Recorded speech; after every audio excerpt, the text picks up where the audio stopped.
bilaterales entre España y Costa Rica no constan problemas en esas relaciones, Absoluto. pero sí me gustaría, usted que acaba además de tomar posesión como presidenta, qué herencia encuentra y qué relaciones tiene su país con el nuestro. Bueno, son relaciones de verdad envidiables, diría yo, entre naciones, muy sustentadas quizás en un pasado de conquista y de colonia que fue muy poco traumático para Costa Rica. Y entonces, en realidad, no hay razones para que Costa Rica nunca haya hecho un reclamo histórico a España, todo lo contrario, han sido relaciones de una gran convergencia en temas culturales, en cooperación técnica, científica. Tenemos además en este momento también en toda la América Latina, pero también en Costa Rica, una gran presencia de capital español que ha ido a invertir a la región. La mayor parte de los flujos de inversión de Europa son precisamente de España. ¿Y en relaciones comerciales de Costa Rica con respecto a España? También ciertamente tenemos unas relaciones muy intensas y que ahora pues de alguna manera se van a intensificar aún más con el acuerdo de asociación. Uno de los puntos fuertes, presidenta, de su país es el turismo. Muchos españoles que han visitado Costa Rica, es un reclamo turístico, no solamente en nuestro país, también en Europa. Digamos que igual que España es un país turístico, el suyo también lo es. Así es, así es. Somos países turísticos, sabemos la importancia que tiene esa rama de nuestras economías. En Costa Rica es la primer fuente de ingresos. A los españoles les gusta mucho visitarnos, disfrutan mucho de nuestras playas, pero por sobre todo creo que disfrutan mucho de lo más hermoso que tenemos en nuestro país, que es la biodiversidad. Costa Rica es la primer potencia ecoturística mundial, es decir, que hemos sido capaces de desarrollar turismo en consonancia con la sostenibilidad ambiental. Y entonces vemos muchos españoles que no solamente van a las playas, aprovechan de una vez también para ir a la montaña, entrar a los parques nacionales. Tenemos 25% de nuestro territorio protegido en parques nacionales y entiendo que la pasan muy bien porque nos siguen visitando. El sábado próximo se celebra el Día Mundial de la Biodiversidad. Así es. Ahí Costa Rica es una Así nariz, es. un puntal. ¿Qué le falta al turismo de Costa Rica o qué es lo que quiere para el turismo de su país para mejorar esa industria y ese reclamo que hace que haya millones de personas que acudan cada año a su país? Hay cosas que necesitamos de más y hay algunas que más bien necesitamos evitar. Lo que necesitamos evitar es, por ejemplo, caer en un tipo de turismo solamente masivo de sol y playa, porque la verdad que no es, digamos, la fuerte vocación nuestra.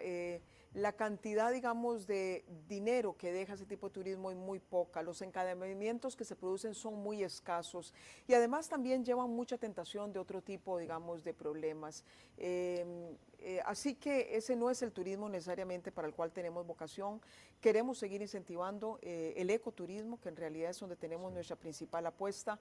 Requerimos hacer algunas avanzadas más a nivel internacional, establecer más convenios para vuelos directos a Costa Rica. Ya tenemos con Iberia en España, pero necesitamos hacer con varios países de Europa. Estuvimos aprovechando para conversar sobre ese tema y algo que es muy importante, crear más infraestructura. En la medida en que tengamos más capacidad de alojamiento, más podemos invitar al turista. Una apuesta por la calidad.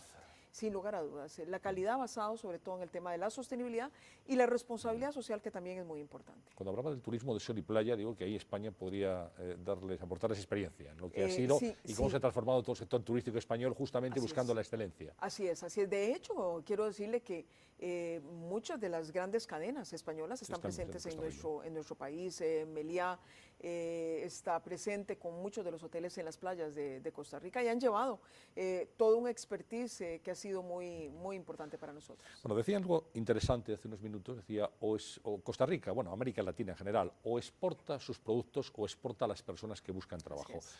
¿Cómo están los índices de emigración de su país, por tanto, inmigración en Europa?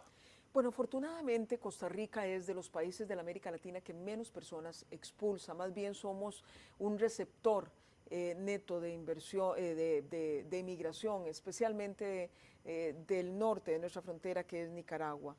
Sin embargo, es cierto que en los últimos años, y sobre todo provenientes de algunas zonas del país, estamos viendo alguna gente que quiere salir. Primero buscan irse a Estados Unidos de América y algunos han venido también a España. Pero estamos haciendo el mayor de nuestros esfuerzos por generar las fuentes de empleo que la gente necesita, porque siempre emigrar supone traumas para quien emigra y también para la sociedad que lo recibe, sobre todo cuando vienen de manera ilegal. ¿Ha podido establecer contacto con la colonia costarricense en España estos días? Desafortunadamente. No ha tenido tiempo. Es una colonia que está muy dispersa, tengo Sí. que decirlo. Y entonces no he tenido tiempo, sí he compartido con el personal de nuestra embajada, pero si algunos nos están escuchando, quisiera mandarles un caluroso saludo, porque sé que en muchos lugares de España hay costarricenses presentes. No podemos concretar el número. Es muy difícil, yo no lo podría decir. Debe haber algún registro, tiene que haber algún registro, pero no podría decirle con exactitud cuántos son. Bueno, ¿cómo está enfrentando, Presidenta, Costa Rica la crisis económica? ¿Cómo le está afectando y, digamos, a qué sacrificios o qué medidas económicas tiene que adoptar su gobierno para sortear esta situación difícil? Bueno, lo primero que tendríamos que decir es que América Latina, en términos generales, salió relativamente bien librada de la crisis financiera que se originó en Wall Street. Ahora estamos un poquito a la expectativa para ver cómo nos va a afectar esta segunda oleada de crisis que se está manifestando en Europa.